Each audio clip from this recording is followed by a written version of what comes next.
Didi, welcome to the podcast. Thank you. It's a pleasure to be here. Nice one. I'm not sure if you know this, but in 10 seconds or less, what is it that you do? So I am the head of nutrition for Marchon Gym, which is a private semi-group training facility in Harpenden, Hertfordshire. So we've got a pretty good online presence. Our training programs are pretty well known at this point.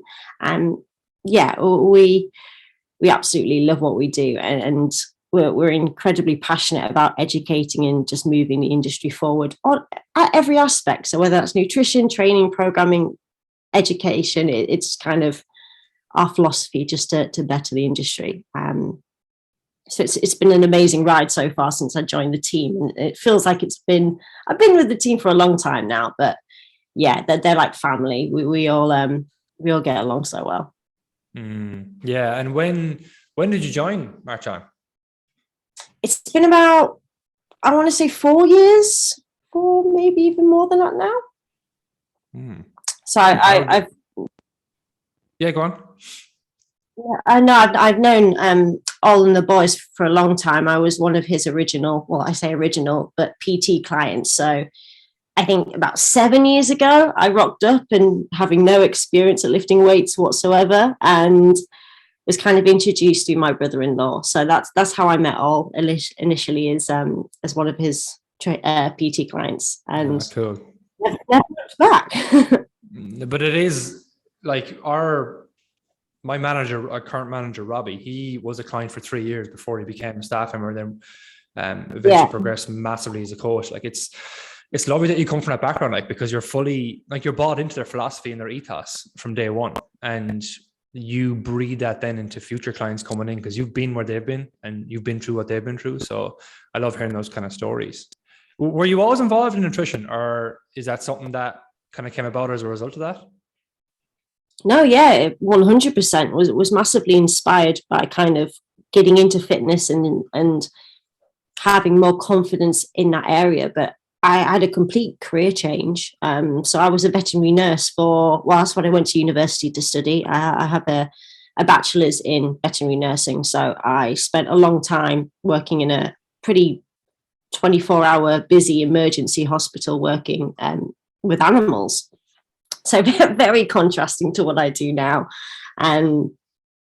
But again, I think that's always sometimes a great story for people to tell, is actually giving people the confidence that you change as a person throughout your entire life, and to kind of follow your heart and make decisions that are a bit gutsy. And do you know what? I'm just going to see how this goes. I think I think it's an important part of life. And were you a veterinary nurse when you were doing PT? And I was, yeah. How did you get hired then? Did you do like a nutritional course while you were doing PT? Where did that flip? I'm trying to think the chronicle timeline of events. So I was still nursing, was having PT sessions, became massively inspired by kind of what I was doing and seeing myself progress in that. I then did my level 3 PT qualification, just still full-time nursing. And I then took a little bit of a break from nursing and went into teaching veterinary nursing to students at college, and just decided that wasn't the career I wanted to do. I'd done PN level 1 at that point, I think. So I'd had a little bit of like foundation knowledge on nutrition, and it was just something that I was hugely passionate about anyway. So I was like, right, do you know what? If I'm going to change careers, this is going to be it. I went to India for a month, became a yoga teacher as well. So I've kind of done a lot of different things. Came back, and then I kind of spoke to Ol, and I was like, do you know what? I think this is this is something I could bring to the business. He was fully on board with that. He's always been a massive supporter of me. And yeah, we just kind of started offering nutrition consultations to the members and the trialists coming through like at HQ for our main premises. And then that just grew into offering it as an online service. And then COVID happened. And then, yeah, it just kind of progressed from there really pretty quickly. It's funny because I can see a lot of similarities between the two of us actually, because I followed a similar path. Like I did a full career change back in 2013, did a PT course, and overnight I just started delivering classes. And then because I had such a love for the nutritional side of it, even though when I look back, I cringe, like, my God, the stuff I was giving guidelines on, like, crazy. Like I was basically telling clients to eat paleo and expected everyone just to follow me. Yeah. Crazy. And, funny, like, but clients were bought into me. They were bought into the kind of philosophy behind it. Like, and it was funny because, like, I had a few clients that stuck to paleo for a few months and ended up having a very skewed relationship with food, no more than I did. And like, I think it was about 3 years later, I met a few of those clients come back to me, and it took a while to undo the fucking damage I had done back then, nearly, like, when you think about it. So yeah, I've learned a lot along the way, but that kind of like blissful ignorance is what I look at that. Like, if I was where I am now, I wouldn't even have the nerve to offer nutritional guidance after being just a qualified PT. Like, when I think about it, like, I must have had some balls in me just to start doing that out of the blue. But that grew into, I did PN level 1 as well, like you did. I did the Mac nutrition course, but there was always a love for it there. Like, I was going to any conference I could get to in the UK and Ireland. I was devouring your evidence-based nutrition books. I was trying to follow the top guys and ladies in the industry, that kind of stuff. And that's been constant for the last 8 years. So it's nice to hear we've been on similar paths. And obviously now, I feel as well like Doc Fitness has a lot of similarities with Marchon as well, that we are a private training facility, but we offer nutritional coaching to our clients as part of that. And clients kind of dip in and dip out and utilize the service when they want. And I've been doing the online side for the last 6 years as well, just with one-to-one clients online. So it's nice to talk to somebody who's on literally the same wavelength. So it's refreshing. But that all said, talking about daft nutrition things, you had a webinar this week, didn't you, on Tuesday about, well, what did you call it? What did you call that webinar actually? Oh, I mean, to be honest, I cringe a little bit at it. And I just wanted to see how it went. Like, it's not kind of the general language that we sort of promote or talk. I don't even like the word fat in general. I think the connotations of it are massively negative, but it was how not to get fat at Christmas. And I thought it would just take people's interest and just drive them into a little bit of like, well, now I'm going to teach you a lot of things about energy balance and maybe something about intuitive eating and mindful eating and hunger scale. So there was method to the madness. Yeah, of course. I've actually done that over the years as well. I think I had stuff out over Christmas time years back where it was like how to get fat, thinking I would intrigue people and then educate them that way. So I fully understand. But yeah, like, I want to touch on that webinar as well, because the whole premise of what you were trying to get across, how not to get fat at Christmas. I think there's a whole realm around this, isn't there? Do you have your PTs that would be like year round, they're being super strict with their own training and their food. They live in a bit of a shell. And then all of a sudden at Christmas time, they're telling people, oh, it's okay to eat what you want. And I just think there's some meshes that are skewed there, you know. It's a bit ironic, the meshes that some PTs give off. Now, it's not all negative. I'm not saying that. I'm talking about the extreme end of the scale. But like, I'd love to hear your philosophy around Christmas. What is your philosophy on food itself, actually, before we get into that? Well, as you said yourself, like we've been in this industry like a little bit of a while now, like observing the trends that have changed each Christmas. And I think if we were to look at the content we were probably all putting out in the evidence-based community a few years ago, it was very much, here's how many calories are in a mince pie. Like, you need to know this information. It's super important because apparently you care about that. But I think we were all just trying to shove calorie counting and education so much far down people's throats that it was like we were just missing the point in a lot of context. And I think if you can't look at some of your earlier work and cringe a little bit, or just be like, there's a reason why you maybe just weren't getting through to certain people. I think blissful naivety is great. But the whole, if you'd have asked me 3 years ago, would I be talking now about mindful eating, intuitive eating, how maybe to achieve results without tracking on MyFitnessPal, I would have thought it was a completely foreign concept. But I don't really kind of blanket what myself and Sammy, the other nutrition coach, do as part of our team. I don't ever want to be kind of affiliated with one particular way of method, because I think as evidence-based, you always want to grow. Like, I'm always willing to have my mind changed on things with whatever research comes out or whatever it is brought to us. So I'm kind of like Switzerland. Like, if that's how you want to eat, that's how you want to eat. But here's the basics around nutrition and science and calories in and calories out.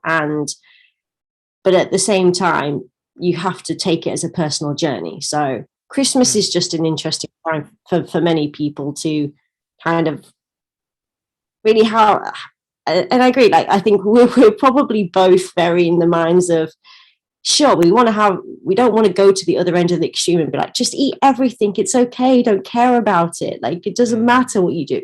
It's because some people have goals, and we're here to support that. But at the same time, we're not here to support you eating like a child for 4 weeks and then come to us in January with a feeling of guilt and shame and, oh my God, what have I done? Because you just disconnected from yourself. Still though, you must have a philosophy for yourself. What is your own? Like, if I was to ask you, how would you describe your nutrition to me? What would you say? I'm not talking about methods here. I'm not saying you have to be someone who likes a method, but like, what's your overall, if you were to put it in a sentence, what would you say your philosophy on nutrition is for you? I would say very much intuitive eating, like mindful eating, intuitive eating. And I've been there, done that with the tracking. We all have done. I think you go through that process and you learn where calories are and macros are in food. But for yourself, you need to learn to base it on your own preferences. So generally, I know where protein is. I try to eat a good amount during my day. I know what my like rough targets are for where my body composition is at and what I need to achieve. But I can kind of eat a couple of biscuits, put the packet back, or eat bites of things and just not feel the need to finish complete portion sizes. So it's very adaptable. Some days I'll eat more than less. But I'm very much for myself taking kind of the metrics and the tracking elements away from things maybe opposed to what I was doing a few years ago. Yeah. And if you came to me now as a client and I was like, okay, Didi, you have an aggressive fat loss goal for the next 4 weeks. Would you like to go tracking? What would you say? I say, yeah, cool, great. Because it's a tool. Like, I think tracking's great. I think you need it's how you're using it, and your relationship with food needs to be in a pretty good place. And if you can't objectively look at what you're doing with tracking, and is it working for you or is it not? And I think many people find conflict in that, with the ability to not be so precise, or they can't track a meal out or a recipe they've made. They just get their knickers in such a twist because they just can't be so precise with it, and you kind of need to let that go a little bit. 100%. I think a lot of people as well,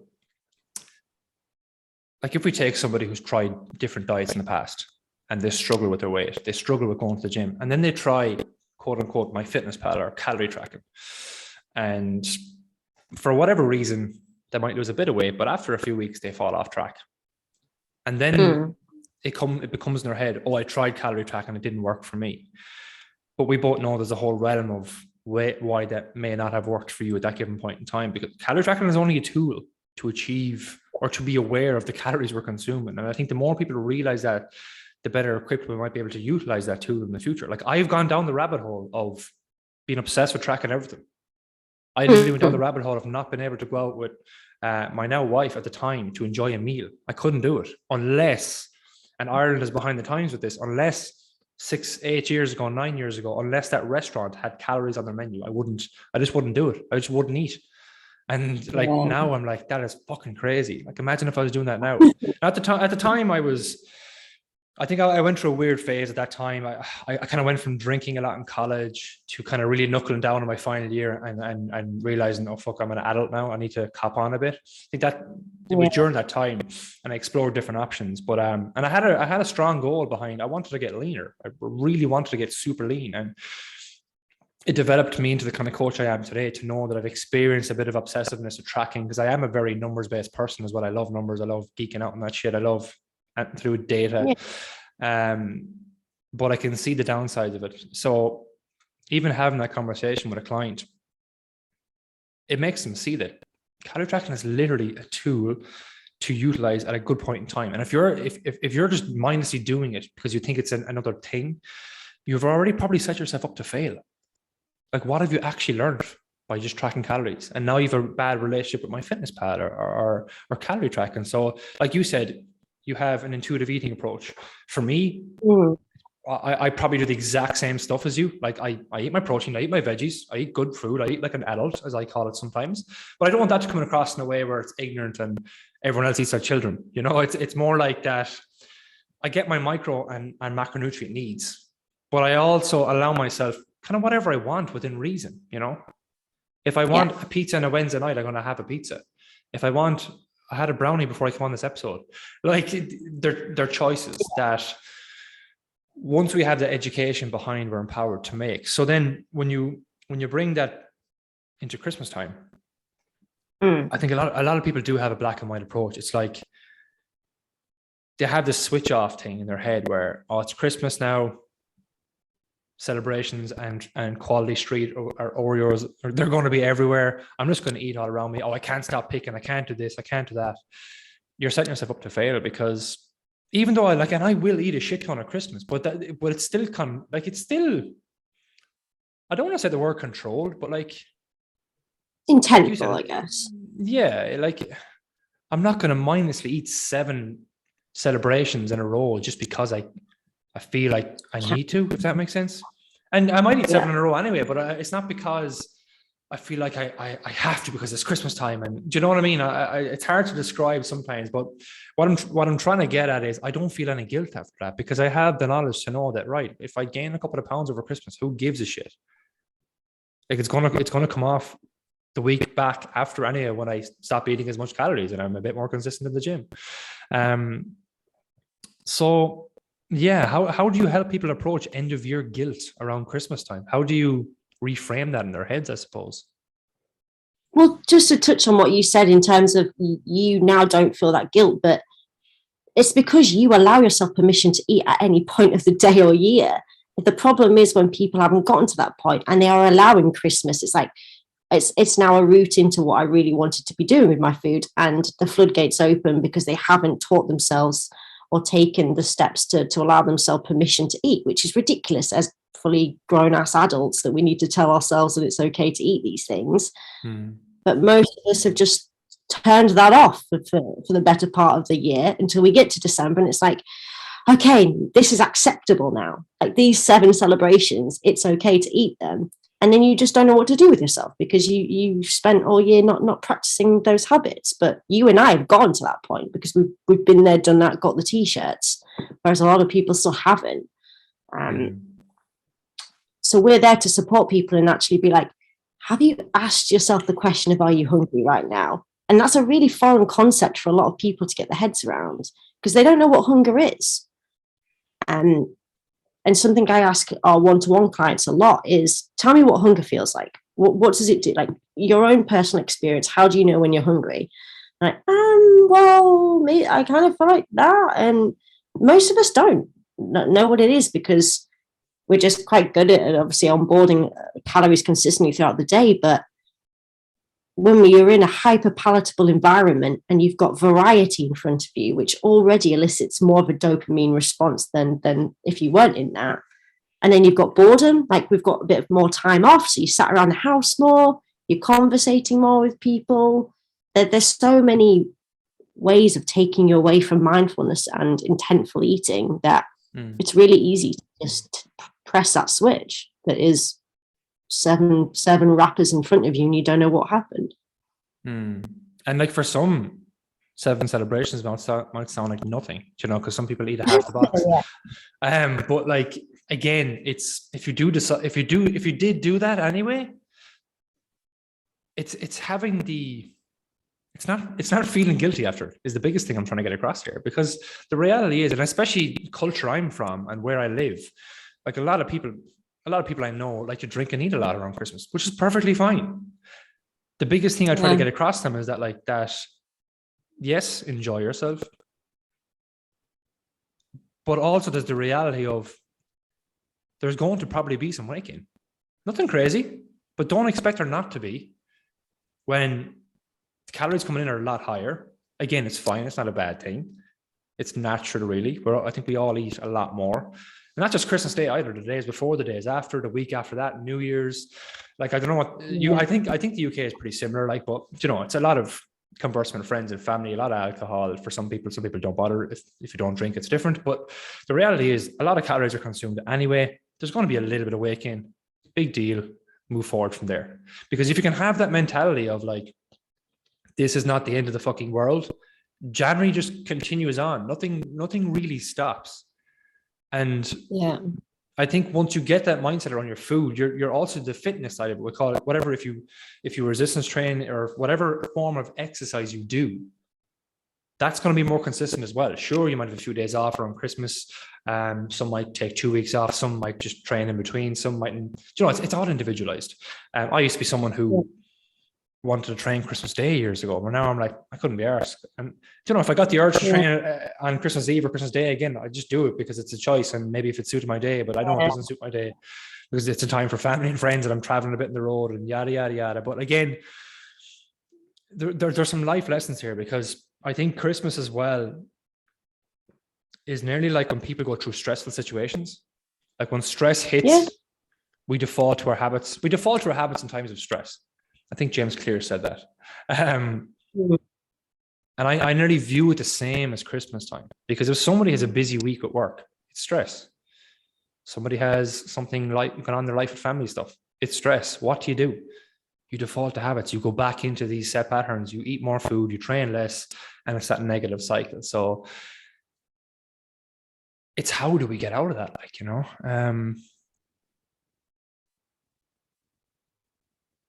And I think what I'm trying to get across is, number one, expect a weight gain, I suppose, is a big part of it, and accepting the reality that that's going to happen. Yeah. And is there anything else I feel I've missed there, or maybe it's time to clarify that a bit more? I don't think so. Like you make totally valid points. In terms of feeling like food neutrality is something I try to get across like really early on into our journey with our one-to-one clients, is that the reason you feel guilt is because you still think that those items you're consuming is bad. And that's the problem here. Like, forget guilt as an afterpart. Like, this starts way before, at the even perceived element of, oh, I can't have celebrations, or okay, I'll allow myself this one time, but actually for the rest of the year, I think eating this thing is bad. When putting moral value or labels on food is still really an epidemic in itself. And we need to still all be on the same page of like, food, yes, as reductionist as it is, it comes down to calories, macros, micronutrients, and to attach moral value to these things is getting you absolutely nowhere, other than feelings that you shouldn't be feeling, other than positivity or joy or happiness. But that's cultural. It's a very systemic, like, cultural thing. We use food for so many reasons, and that's not something that we're ever going to be able to change, because we're sad, we eat, we're happy, we eat, we celebrate with food. Like, it's such an ingrained part of our day-to-day lives. You can't get away from that. But if you're it's a cultural thing still, too. Yeah, totally. Like, I'm sure you've got this where we had a coffee shop open up near our gym. So I live in the west of Ireland. There's not much, like, it's not like the middle of London. Like, I can't get like a takeaway delivered to my house, for example. And we live, and if I want to get a nice takeaway, I probably have to drive 20 minutes away. So a local coffee shop opened up beside us, and I have done, only lately with COVID, now we're allowed back into restaurants. What I've got in there to do a bit of laptop work, just to break my environment some days, and have a coffee before I work out. And I'll have my latest thing I love lately is almond croissants. And the amount of people that have said to me, "Oh, Dave, you should be eating that," as a friendly joke, basically saying hello to me in the coffee shop. And I'm like, yeah, okay. Some of them are clients, And even though that client knows that it's not the case, they nearly still say it because they've probably said it for years as a habit, you know? So you can just imagine how much of a cultural thing that is. So now you might have a skewed relationship with food. You might think some foods are good and bad. And even if you listen to a podcast like this and we're starting to change your mind that food is not fucking black or white, it's not good or bad. At the end of the day, when you break it down to its raw form, it's a calorie number. Like it's calories, and it depends on how nutrient dense that food is. Then, like a brownie is calorie dense, but it's not nutrient dense. Versus an avocado is calorie dense as well, but it's super nutrient dense. When you break down food into that spectrum and you look at it that way, you realize that there's no good or bad, you know. And sometimes it still amazes me that it's such a big cultural thing. So if you're feeling like that around food, and then you go home for Christmas or you visit family members and you get 10 different comments off family members, that's going to, if you're not prepared for that, if you're not aware of that, that's going to probably further reaffirm in your head that food is good, or food is good or bad, you know. How do you deal? Have you experienced dealing with people where they might get comments from family members, that kind of stuff? Like, how do you kind of get past that without telling your family members to fuck off, like you mind your own business, you know? Well, you're right. And I think it's very much a generational thing. And, you know, you look at our parents, and God bless them, like we love them to pieces. They're our blood. But what they do with food can sometimes be, when you're coming from an educated perspective, like my mum's still got Slim Fast in her cupboards. It drives me absolutely mad. And like, you know, but you kind of have to really be resistant and know yourself super well when you're combated by family and blood relatives that still refuse to, one, not take your advice, but adopt our philosophy. It'd be great if everyone thought the way we did. But unfortunately, you've got people still thinking that they need to earn their pint of beer, and they're telling that to their mates. And it's very much that language is still really systemic. And that's obviously what we're in this industry to try and change. But that's going to take a long time to do. But we'll get there. And I think even just us two seeing the trends over the years since we've been in evidence-based coaching, it's been amazing to see how kind of the industry has altered the way that we think, and that we're even thinking about not tracking and mindfulness and intuitive eating and all of those concepts that back in the day was like, I thought you just tracked on MyFitnessPal until you were 99 years old. I saying that as well, though, there is a realm of the fitness industry that it's still a bit like, I'm thinking from a client's perspective, they have to be super careful who they follow. Like, what if they followed somebody who had a really bad relationship with food? Then in order for them to solve that, they end up doing a bikini competition, which made things 10 times worse. And then they found intuitive eating. But because they're already absolutely shredded, the intuitive eating probably hasn't really made them gain that much more weight. But then they're trying to portray that this is the best thing in the world. And then people who are struggling with their weight and haven't gone through like any habit-based change stuff, and then intuitive eating doesn't work for them. You know, it just nearly complicates the whole thing. Because I do think there is a realm of that fitness industry it's still out there. Do you follow Paul Olima? He puts up the kind of the skit videos. Like, you know, he's picking things out from the element of just the fuckery that's out there with exercise still. Like, it's crazy. But that still is rife with nutrition. But there is a lot more good people popping up. But no matter how much good that is shared, there's always going to be an element of misinformation out there. And I think we just have to have our radars in tune for that. I've talked about this numerous times on other podcasts as well, but like, if something smells fishy, it's probably fishy. You know, just to be so people don't go down a rabbit hole. And on that topic, you see some PTs talking about, or some nutritionists talking about, limiting damage on Christmas Day. When I say those words to you, what's the first thing that comes to mind? Limiting damage on Christmas Day. Well, that immediately implies that there has to be some sort of compensatory mechanism, and that from a disordered eating perspective is a very dangerous territory to be even discussing. And I think the social media is rife with it. Like, there isn't probably a PT on there that hasn't done extreme things in the past, but they're not educated to talk about it. Even myself, like we screen our clients and we put them in the direction of somebody who is qualified to deal with that. And that's a really important part of us maintaining our ethics and our integrity as coaches. But yeah, we are the people that those people come to when they have been given their bro meal plan. And you would be shocked by some of the meal plans I've been sent. Because like in initial consultations, they'll be like, okay, so I've worked with a coach in the past. This is what I was doing. I was like, what do you mean? Like, that sounds horrific. Just send me what you've tried to be doing.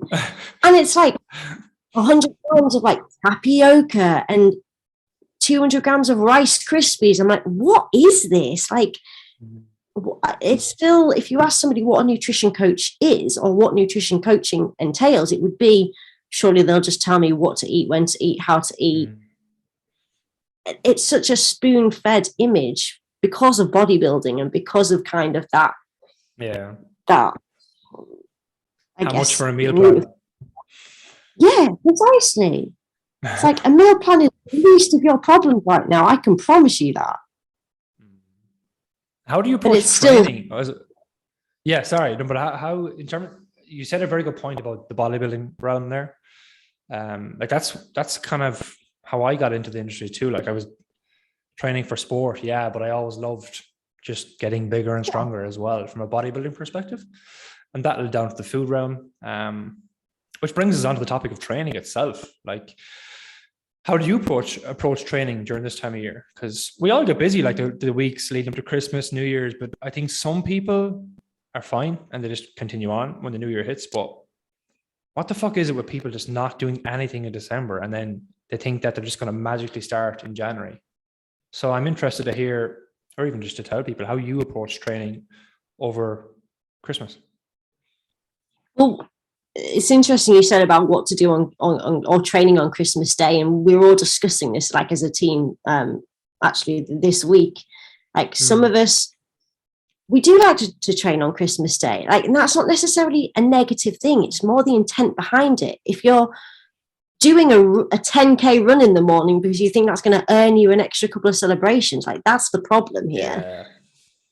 Not so much the actually you've been physically, training or moving. I think that's important. We all need to stay active, but really you're just trying to earn the right to eat more. When you're an adult, you never need to earn the right to eat food. And I think that's only going to make that little circle of negative, restrict eating, a negative relationship with exercise. Many people do. Like this society, people are in chronic stress because if they can't train that day, their whole world ends, or they can't see their watch, like their rings close on their watch, or we're some of us are not in a great place when it comes to just being content with taking more rest days and lowering our expectations because we're still very extreme in our habits.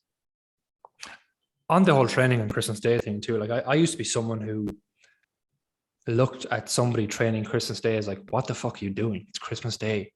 Yeah. And I used to be somebody who looked at people that used to be on holidays and I still think this is a bit of a problem for some people, and it's usually a bodybuilding realm, but like when people go on holidays, they say, so there's some realm of fitness people that say they train because it's a choice and they like to do it, and it's not because they feel they need to do it. But I don't believe a lot of people that say that, because it's only the way you can just see through some people. But anyway, I used to be the person who thought that was crazy. Then I was the person who couldn't go on holiday without training, but from a very negative standpoint. Obviously, I haven't been on holiday now in the wild with COVID, but now I'm like, if I go on a holiday, yes, I love training. Yes, it makes me a better human. Like I'm starting to realize the older I get, just the feel good factor alone is fucking phenomenal. It's just, my God, for mental health alone, like just it's you can't challenge it. Like it's that good. So if I'm away on holidays now, I'm at a stage where it's kind of like, I'll train if I want to train, and if it suits the holiday and doesn't impact it and no one else is kind of, if my family isn't impacted by it and doesn't ruin our day, whereas before I used to dictate our holidays on Kate, we can't go to that theme park until I get my training done. And even though, like, when I think back, Kate never said anything about it. Like, Kate was like, okay, go on, I'm by the pool, see you in a while. And she has to put up with that shit. Like, but I'm thankful for that. But I think I had to go through that to experience that as well. Whereas now the whole training on Christmas Day, I've done that in the past, but I've also done it from a negative standpoint, thinking I had to do it. And like you said, I had to earn my food that day. That was around the time where I thought carbs were bad as well. And but now it's like, it's a choice. So like if you're somebody who looks at somebody who trains on holiday, or you look at somebody who trains on Christmas Day or trains a lot, and you're like, what the fuck are they doing? Because I know that is a cultural thing out here, and I think it isn't similar in the UK. You just don't realize where that person is at. You don't realize what fitness does for them. So it's very hard to just judge them mindlessly, you know? And I think when people start to appreciate that a bit more and realize that training adds to your life in so many, like we have a lot of clients that they love the training and they've been with us for 5 and 6 years, and they keep coming back for more and they love it, but they wouldn't train at Christmas Day just because it's family time, it's downtime, but they don't think about it, like, you know, they don't feel guilty because they're resting. They don't feel guilty because they train only 2 days a week because work is busy right now. You know, whereas any of other people who won't even take a rest day because they think it's such a bad thing. So that was one thing you mentioned. The other thing you mentioned was on rest day itself. I think you were talking about like the guilt of resting on Christmas Day. I know we're talking about Christmas Day, but I think did you share actually a question, I think, this week on it? How do I get over the guilt of taking a rest day? Which I think is an important topic, because I see our clients experiencing it on a lower level scale. Like it's not like a big thing, but they do mention it, like, and they mention it in passing when we're chatting on the gym floor. And it's like, what are you talking about? You're like, you need your recovery, you need your down days. You don't want to be stuck in the gym 24/7, you know, because a lot of our clients don't want to be in the gym 6-7 days a week. They want to be in the gym 3 or 4 days a week, maybe tops, and enjoy it, you know. But what you say to the people who struggle with literally taking rest days and taking downtime away from the gym? It still comes back to them feeling the urge to need or to earn the right to eat more. And following that question is also, do I need to change anything with my nutrition on rest days? Because that still doesn't sit comfortably with people, is the fact that they can eat the same without training. Like, what do you mean? Yeah. Heaven forbid you don't lower your calories on not a training day. Like, whoa, that's foreign concept. So it's still this level of somebody trying to navigate compensatory mechanisms with playing Tetris with, well, if my watch says I haven't burned that, or if I haven't completed a 400 calorie workout today, then what do I do? And you're really kind of just, again, like, what does recovery mean? Do you understand the value in recovery and what that actually entails? But some people don't take rest days, and that's okay. It still comes down to the undertones and the context and intent behind what that means. If you think you're beating yourself up because your expectations are you need to train 7 days a week and you can't set any lower than that, then again, it's just very extreme behavior. And I think it is an age thing as well. As we get older, we tend to care less about that, but judgment still comes into it a lot. We still showing up on Instagram 7 days a week and being that person, that identity you've created for yourself within your social circles, your family, your friends, social media, whatever. We're still just trying to live to this image that we've created and not allow any deviation from that, because heaven forbid that would mean we're lesser of a person. I think social media as well, as much as we like to say we don't compare ourselves, we still do it. I know I still do it. Like I do it on lower level scales. And even when you follow guys like Ollie and what's Badge? Is it Badge? Yeah. Like, man, they're fucking crazy. They're just animals, like, you know, which again is because they're so consistent and they just love training, you know. But I know a lot of people that compare themselves to guys like that, and then they feel inadequate. And then it has a knock-on effect that they end up missing their own training sessions because, like you can see the cycle that's creating. Like I still struggle a little, not that I struggle with it, like, but I still compare myself at times. And sometimes I just get the fuck off social media, get to the gym and do what's good for me. Because at the end of the day, it comes back to what my goal is and what I want from training for my own personal gain, you know? And right now I'm at a stage in life where probably I love training is number one, but probably 4 to 5 days a week right now is just about sustainable. and that I'll see very good progress with that, and I really enjoy it. But I won't care if there's a week where I only get 1 or 2 sessions in, because that's actually happened a lot since my child was born a little under 6 months ago. But like, I don't see that as a negative. Like, you have a lot going on, you have real life going on, and it's the same when people go through busy periods as well. It's just because you've a hectic week at work and you've only trained once or twice, it's not the end of the world. And again, it's that, it's even around Christmas time, it's that thing where if you've ate, I know I'm calling it good, but let's just, the context I'm trying to get this across. And if we ate good for 11 months of the year and 1 month is a bit off kilter, and you consume more calories, God forbid, like, it's not going to be the end of the world. Like, you've just done 11 months of consistency, if you want to call it that. So I think a big part for this episode as well is that I wanted to round off the year, because this is the last podcast I'm recording this year, and to hopefully let people feel comfortable coming into the new year, to realize that stop hyping up January. Stop thinking that the gym is this massive thing that once you start it as well, you have to go balls to the wall. You have to go all out. You have to give it your all. Like, we still struggle.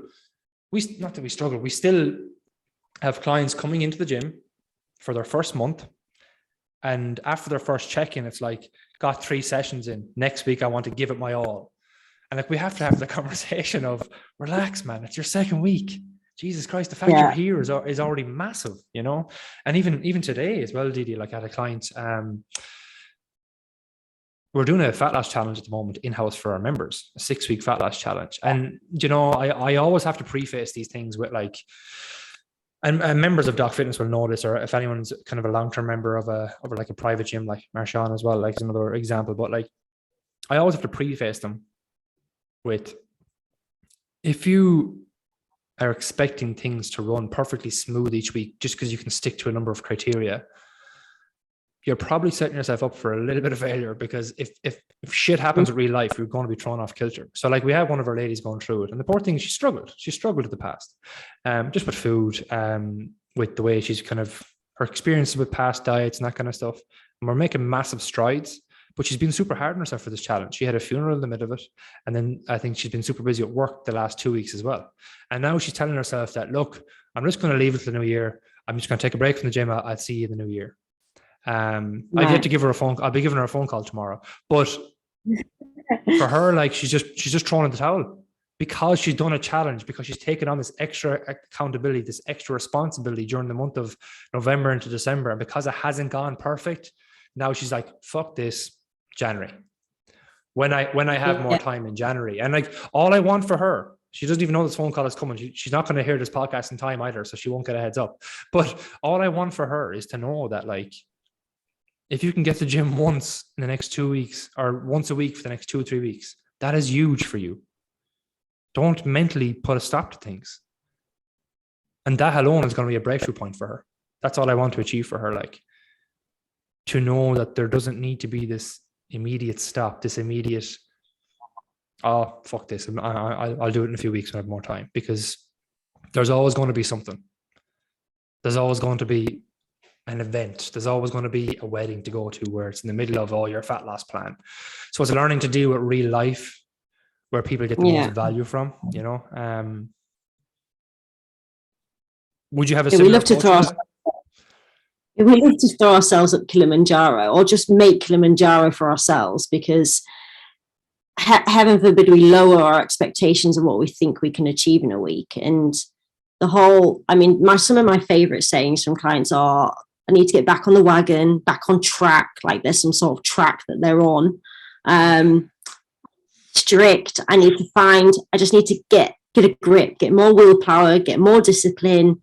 And it just comes from such a lack of compassion, which I'm also not here to just throw a load of self-compassion down people's throats. I think we need to, in equal measures, ourselves for talking to at times.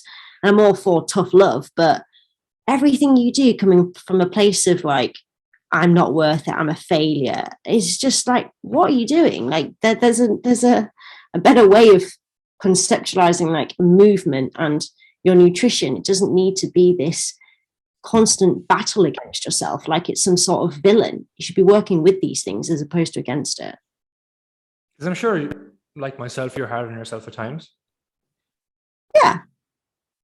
1,000,000%. And I hold myself to very high standards in whatever I set out to do.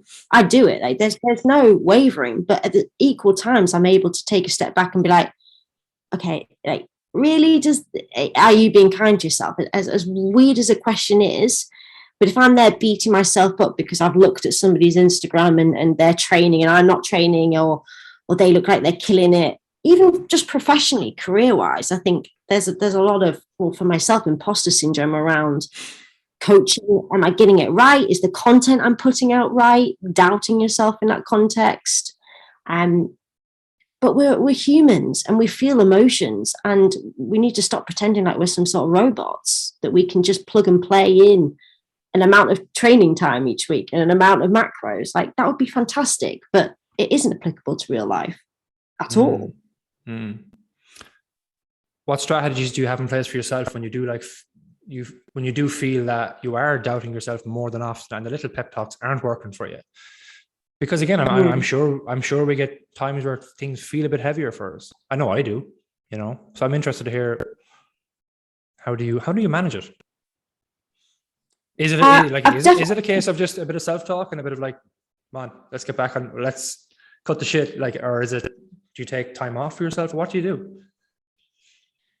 Definitely engage less in social media. I do try to put boundaries on myself on that. Like, I saw that you're reading Will Smith's memoir, so I do like to read a lot, and I'm nearly finishing that book. And I think it's great to read and just to do things that aren't fitness and nutrition. I think we seem to lose ourselves in our work sometimes, that we forget about who we are as individuals. Like, you're now a dad, you've got a family, like that's important. And our relationships and connections outside of like nutrition, fitness, yes, it's our jobs and it's all of like, it's a lot of who we are, but it's not everything that we are. And we need to increase some of the time that we're spending in some of those other elements, because it's just not balanced.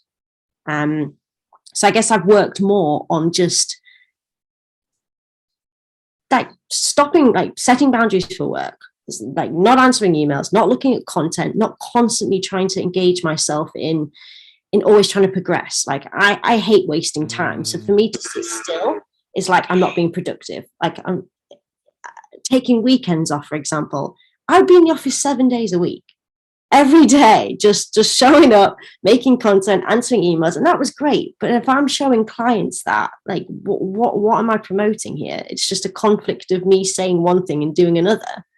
So just basically taking your own advice is probably what I'm getting at here. Easier said than done. It is, and it's a process, and none of us are going to get it right. Even at times you do, but I think trying to find balance in some of your work and personal life is something we all need to do better at. I think what you just said there, though, it's applicable to any industry, really, any job, because you said something there that I've struggled with actually in the last couple of years was did you say I don't always have to progress with every single thing I do? Something along those lines? Yeah. I've literally crippled myself with that. Like I've tried to apply that to every aspect of my life, because even like a lot of motivational stuff we see, it's like 1% better every day. And even though like they are principles we've tried to live by for our clients, we're also not naive enough to realize that that's not actually literal. Like if I got a 1% better every day, sure, I'd be at 4,000,000% now, like, or whatever. But do you know what I mean? It's just I've gone so hard down that rabbit hole that it's been to the detriment of me sometimes. And then self-doubt comes in. And some people look from the outside in, like, what are you talking about? Why would you doubt yourself? You have this, you have the gym, you have that, whatever. And it's bullshit. Like it's all like I'm human. I'm a normal human being at the end of the day.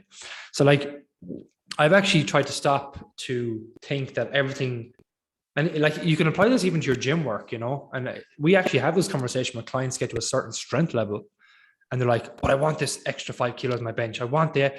And it's kind of like, yeah, but if that was the case, you'd be lifting 300 kilos by next year. Like it doesn't work like that. And then we have to educate them around training and yada, yada, yada. But I found it hard to accept that like life isn't always about progression, more progression,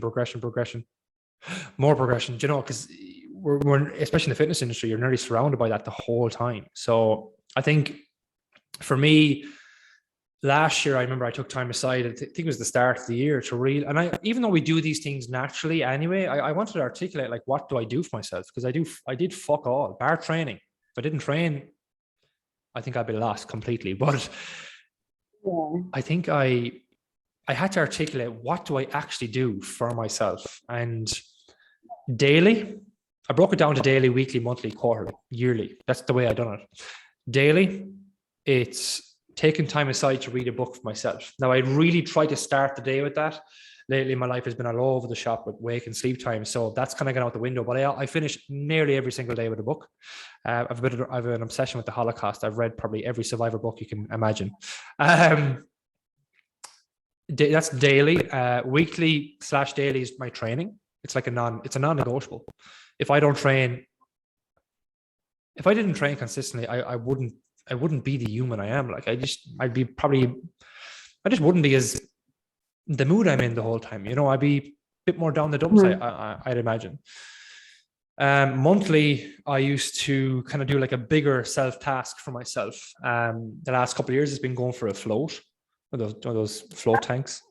But like that might be something different for someone else. It could be a massage or something. I'm just picking singular things out of the air. And this is just not about myself too. Like, obviously I'll have a date night a week with my partner, which have kind of gone out the window since my son was born, but we're trying to get those back. But then quarterly, for me, it's like taking a physical break away from things for a few days. So like a holiday. That could be 2 days, it could be a week, it could be 2 weeks. And annual for me is nearly like, again, taking time aside to set some goals for the next year. And I don't overcomplicate that. We used to have a massive goal setting system for our clients. I used to hold these quarterly goals workshops, and they used to be huge, and then all of a sudden our client numbers started dropping off. People just didn't give a shit about them because they were like 2 hours long. They were like super intensive. Whereas now I'm kind of like, let's set some simple targets for the next year. Let's break down an action plan to get those targets. And like, it works, it's effective, so that's how I kind of try to look after myself. But it's easier said than done, and overwhelm does set in. I think COVID has been a bit of a dick amongst all that too, because it kind of halts a lot of that stuff. Like, I can't wait to get away for a holiday. Jesus. Yeah, for sure. The last time I was away was just before COVID. I was away and we were skiing in February. So yeah, I suppose you can only sum up this whole podcast with give a shit about yourself. Stop getting hung up on food. Again, easier said than done.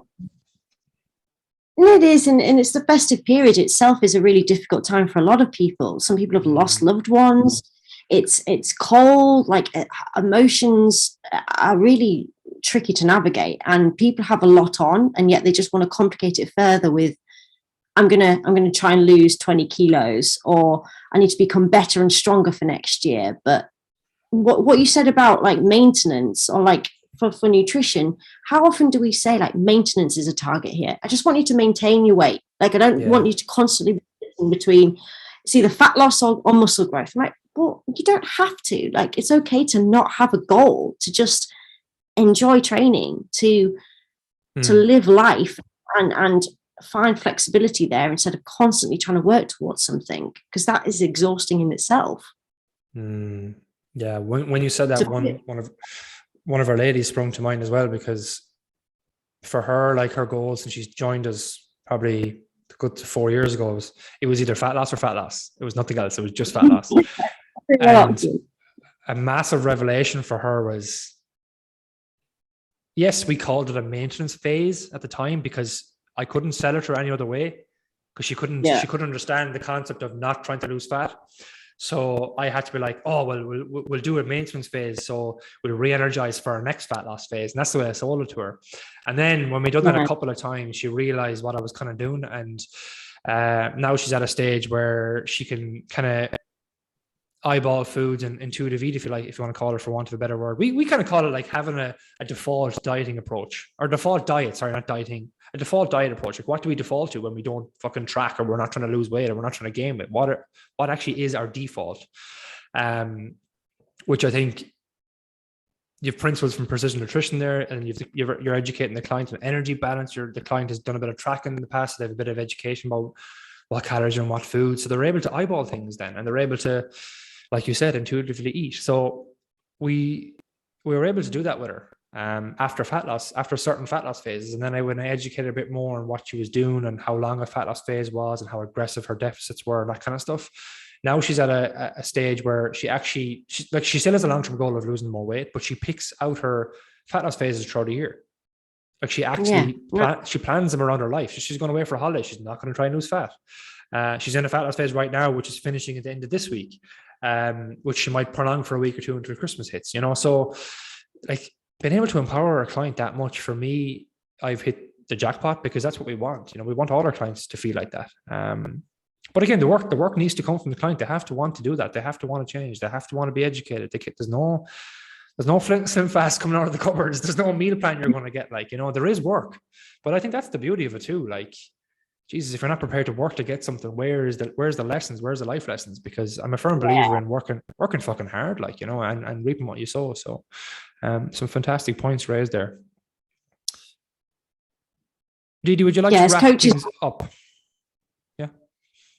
With anything to finalize kind of what we've talked about? I think periodizing fat loss during the year is a very good idea. And if anyone's thinking of not doing that, then they ought to, because we do tend to think that we can just diet for 365 days a year with ease. And that's just not again, realistic. Just setting expectations on yourself, but really just thinking about what is your real intent behind that habit and behavior. Does it come from a place of compassion? You do need to hold yourself accountable, and change is hard. Like, I think the industry is very much intuitively like achieve fat loss, but eating what you want, kind of when you want. Like, we know that, but also it's going to be really freaking hard, and it's going to have to require some significant lifestyle changes and some alterations to pay potentially what you eat and how you eat. So I think we sometimes make it too easy for people, or try to like glamorize the ease of it just because the science says that we can. And I think that's allowing people to think that maybe intuitively eating or it just isn't hard enough, it's not grueling enough. But there has to be some give and take. Like, if you want to see change, you have to change. You can't just do the same things. Like, that's the definition of madness, is expecting different results, but going back to the same annual repetitive streak that you always do. I think COVID definitely did alter people's thinking or nutrition strategies differently, because it was an absolute shit show of a situation for us all to be in. But now that life is getting a little bit, well, kind of back to normal, whatever normal means, this is more reflective of people's actual eating habits. And now we're going to be social for the most of December. What do you want out of this? No one's holding a gun to your head. Like, if you say you want to achieve something, it's on you. Like, as coaches, that's what you hire us to do. We're on team you. But a lot of the conversations I have with clients is like, you're not even on team you. How can you expect, like, who else is showing up? You're not even showing up for yourself. So what are you expecting here? I think you made a very valid point there as well about what we put out as content in the world. So if you take a look at what we put out and you put out, for our clients, for our current clients, it makes a lot more sense. They're able to take the actual, we'll say, takeaway from that piece of content and probably plug and play a lot easier than somebody who's not getting coached, has a lot of work to do, a lot of knowledge to gain, a lot of habits to change. So you have to, I suppose, it's just to acknowledge that, really. You have to be aware that, like, whilst we might make things look easy on social media and like, here's 3 ways of getting more protein to your diet. I've just made a post today that I'm putting out later on about a simple tip about eating more protein. Like, there's so much more behind it that you don't see. So I think sometimes acknowledging that lets people know that if you read something online and you think it's a good tip and you try to apply it and you struggle with it, it's probably normal. So don't be beating yourself up about that. And look at, if, like you said, like Didi said, if you're struggling with something and you're planning on doing the same shit this year, ask for help. For the love of God, ask for help. Fuck me. Yeah. Like, this industry is expensive to be coached or to get nutrition coaching or to hire a PT.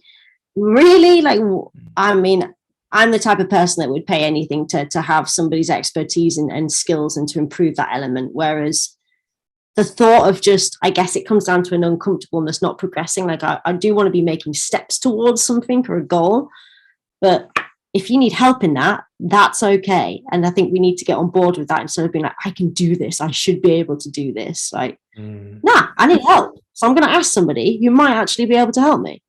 Yeah. And it's like, I know you have that cliched personal trainer thing, your health is not an expense, it's an investment. But it truly is. I used to have a lady that trained one-to-one with me. Before COVID, she was with, I don't know, was it a couple of years, and I wasn't doing one-to-one at the time because we don't really do one-to-one clients unless the client really wants it. So I took her on because she was a friend and she wanted to get ready for a wedding. But it wasn't cheap, like, and I was very upfront for her. I was like, look, let's do this for 4 weeks. It's not going to be sustainable for you. I said that to her. She didn't say that to me. Because I was like, let's do this for 4 weeks. Let's get you competent. Let's get you confident. And we'll get you into our grouper, our larger group style stuff, and our semi-private training. And she was like, yeah, great. But then the 4 weeks went by, and then 4 weeks turned into 2 years. And I remember 6 months in, I was having the conversation. I was like, look, Elaine, you do not need to do this. Like, why are you spending this much each week? You don't, like, you're absolutely flying. She was the easiest client ever. We more or less just had a mini counsel session when she was training and having a few laughs, you know what I mean? And she was getting super strong. She loved it, like, and I love coaching her. But she turned around, she said to me, she's like, Dave, if I wasn't doing this, I'd be spending probably an extra 40 quid more on top of what I'm paying here on a night out drinking. And that really stuck with me. Is like, do you know what, you're right, like, because that is the culture in Ireland. Like, some people will easily spend between 100 to 300 euro on a night out, like between food and taxis and drink, without even blinking an eye, every weekend, you know. So when you start to look at what you're spending in other areas of life, you realize that money that you may put in, whether that's 40, 50, 60, 80 euro a week into your fitness stuff, it's not expensive when you actually factor it all in. Cut back on a few chicken rolls and a few bottles of Lucozade across the week, and you've your payments made back already. So yeah, a nice point to finish out on. Didi, thank you very much for coming on. I'm delighted to have you on. I've been meaning to get you on for a while. So where can people find out more about you? You mainly am mostly active on Instagram, so my handle is diddlesfrizzle, but you can follow myself and any member of the team. Sam is also an amazing. I didn't realize that's what it was. I was trying to read it and I didn't really make it out, but now that you say it, it makes sense. Like, people can't even pronounce Didi, like, sometimes, right? And then I'm like, whatever connotation you want to call me, fine, just go for it. I have so many nicknames, abbreviations, whatever. Something will work. I won't be offended. But yes, it's Diddles Frizzle. Our gym is Marchon, and just follow myself and any of the team. We try to show up, be consistent, give you some pretty good education, and the rest of this year and next year is going to be pretty big for all of us, I imagine, as an industry going forward. So I'm excited, and I'm also really looking forward to a couple celebrations this Christmas. Yeah, I'm excited for next year. We have our games day this Saturday, which we're going ahead with, and even though we've drastically reduced numbers this year with COVID, because COVID in Ireland is a bit shit at the moment. But we've had to cancel our Christmas party, which I'm a bit gutted about. I was looking forward to a night out, but we haven't cancelled it. We've postponed it till January or February, so we'll still do it. Like, but bit of a shit show at the moment. But I'm excited for next year. I am looking forward to hopefully getting a holiday away as well, and just not worrying about closing down our gym again. Jesus. Enough talk about COVID. Wherever you're listening to this from, have a great day. Didi, thank you for coming on, and we will chat to you soon. Take care. Bye.